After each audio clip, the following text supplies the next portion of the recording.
Hello mga kakosa, kung kuha po kayo ng NBI renewal dyan po sa LRT station sa Monumento, napakabilis po ng pagkuha dyan. Online lang po kayo, tapos meron din pong pwede kayo mag-online dyan, magbabayad lang kayo ng 240 kung hindi pa kayo naka-online. Mabilis lang po ang pila dyan sa LRT station Monumento.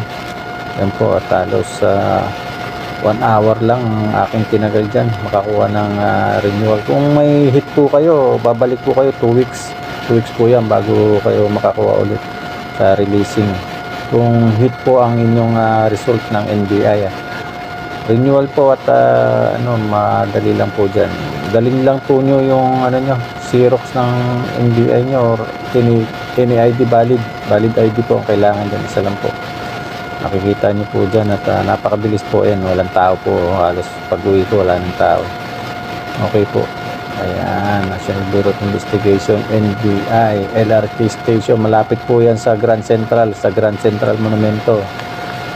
Kumuha na po kayo at mag-renew, napakabilis po ng dyan, processing ng NBI.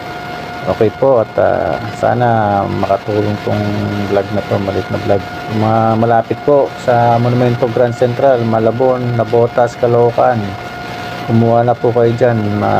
Magaan nyo lang po ang pagpunta dyan, 7 AM para hindi po kayo maubusan ng slot.